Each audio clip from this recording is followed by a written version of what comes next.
Word on Woodward, presented by PointsBet, an official gaming partner of the Detroit Tigers, Detroit Red Wings, and Little Caesars Arena.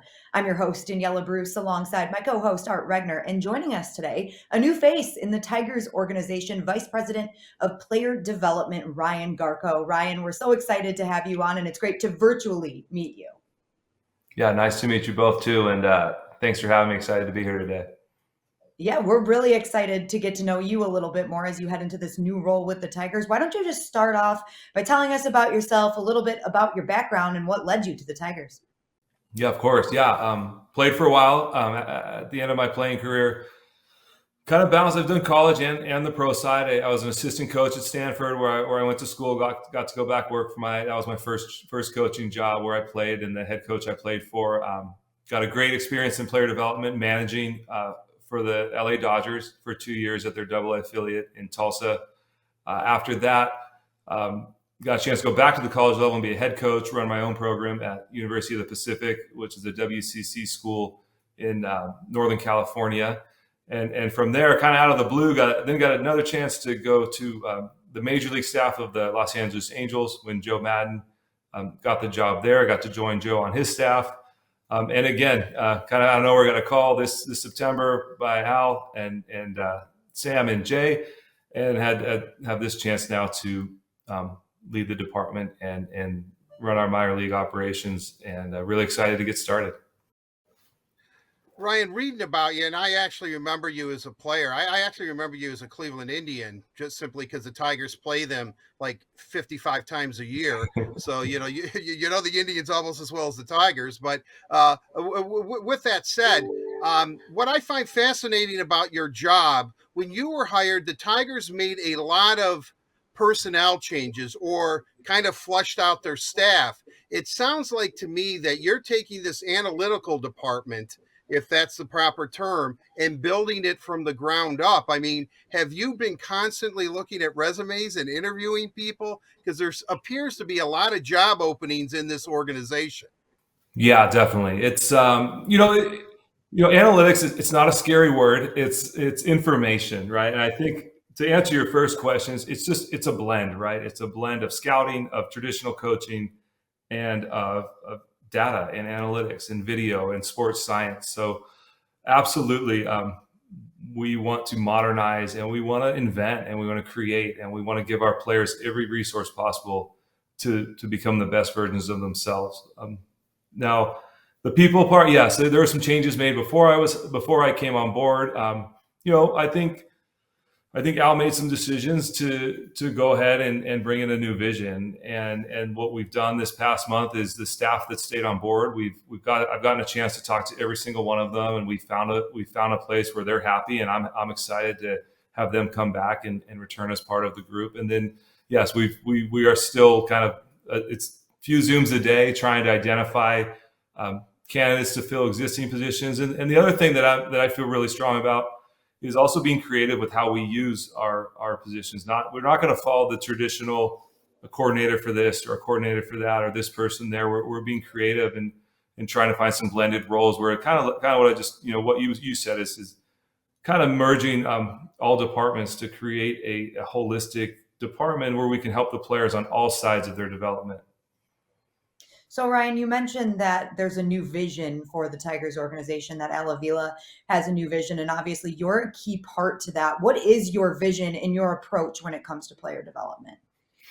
Yeah, I think the simplest way to say is get the players better, and there's a lot of things that can go into that, but I think it doesn't matter now whether you're a small market club, a big market club. You have to be a sustainable product, to have a winning team, and to sustain it year over year, year in and year out. You have to develop players from within. A major focus for us as we begin is going to be on signing and developing players out of our Latin American Academy. We're going to put a ton of resources there. I've hired a new Latin American director, Euclides Rojas. A lot of my focus right now is going into making sure that it can't just be all through the domestic draft. We need to have strong players coming out of our academy.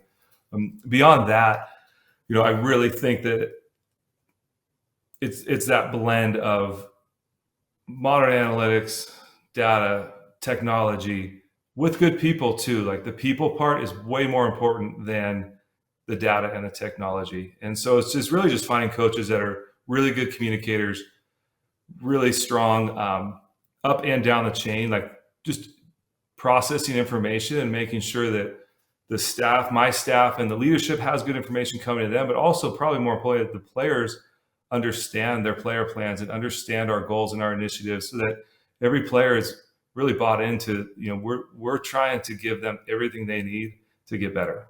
When you say, oh yeah, you've got this spin on your ball, or you can't hit this, or you can't do that, whatever.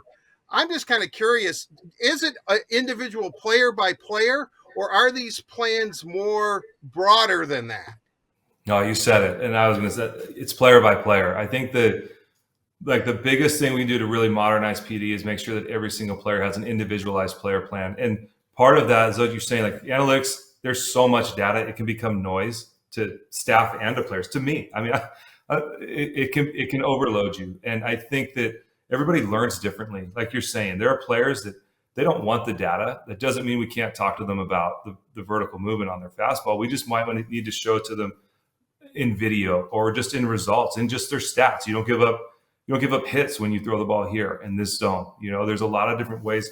Some guys will dive right into the TrackMan report, and it's an Excel spreadsheet with numbers everywhere that I don't want to look at, that I need an analyst to kind of comb through. So a lot of it is it's individualized, and then how we teach each player. Once we all kind of are able to wrap our arms around all of this and get everything in place, we'll probably have different community. If there's a 13-person AAA pitching staff, Doug Bachler, our AAA pitching coach, and our pitching coordinators, they'll talk to each one of those 13 players differently.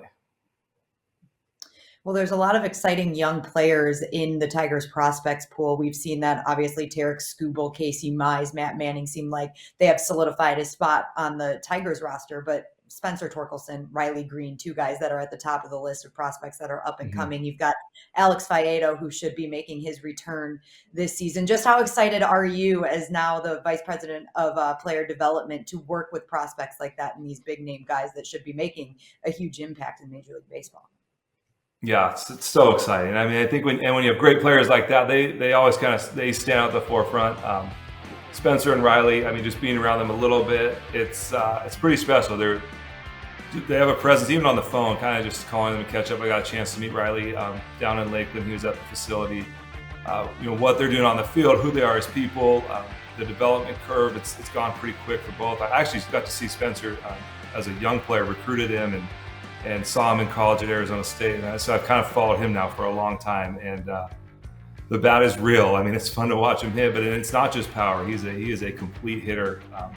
He understands the zone. He understands how to handle it at bat. He has a great approach to go along with the physical tools that are so special.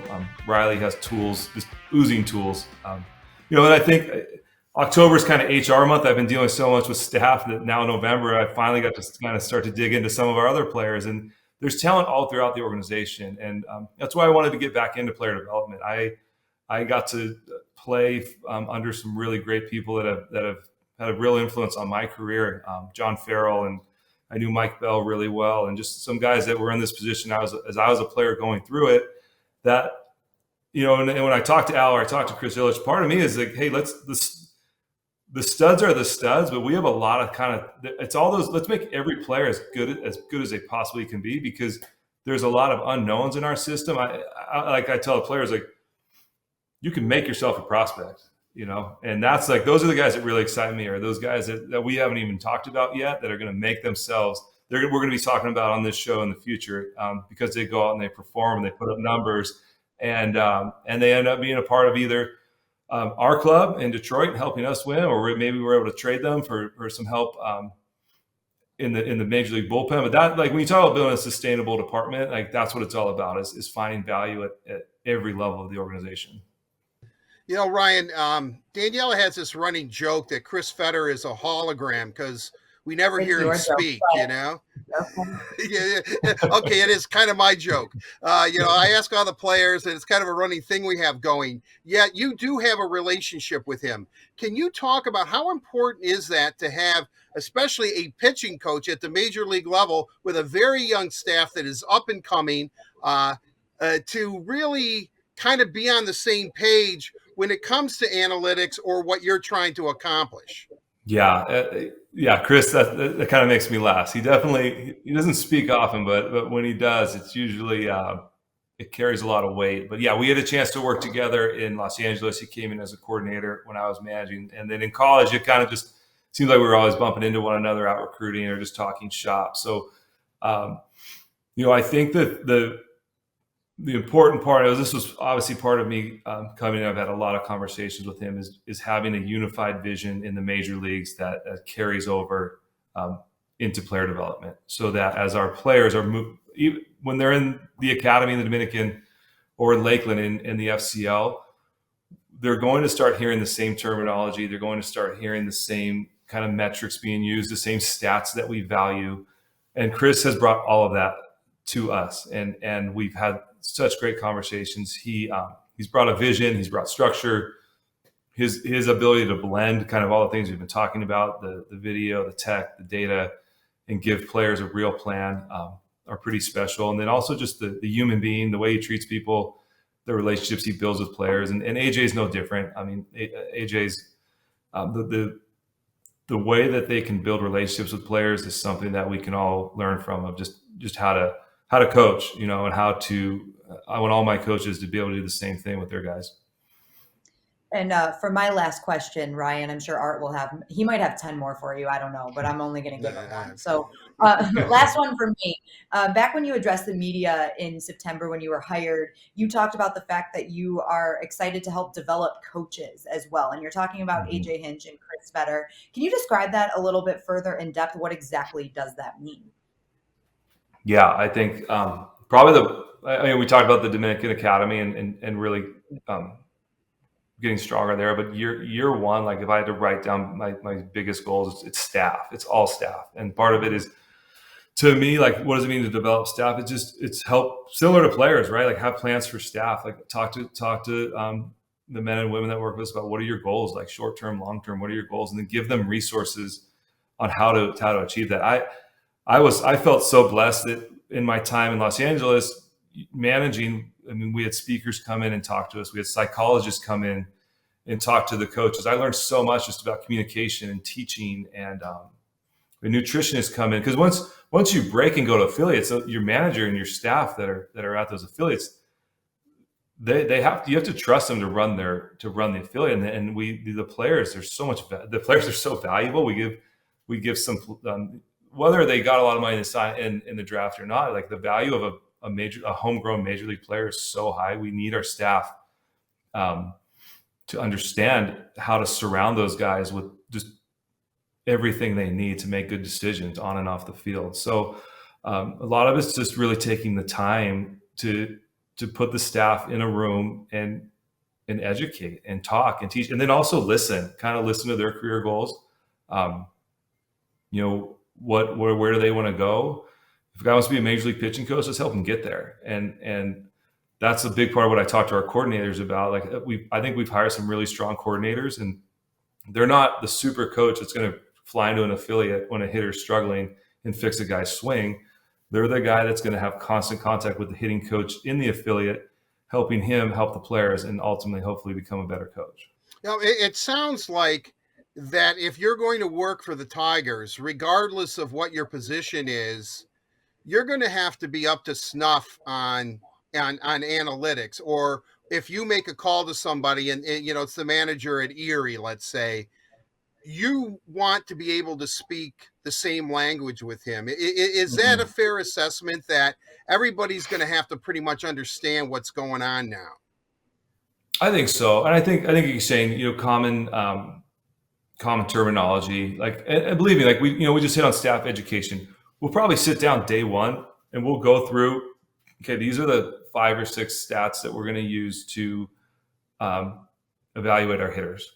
They might not be batting average, RBIs and slug, but it might be something as simple as OPS and strikeout and walk rate. I mean, it's not like we're not going to ask anyone to do calculus. It's just really, hey, like batting average, RBIs are going to still be looked at. Like I joke around all the time. Like Paul Konerko and I are pretty good friends.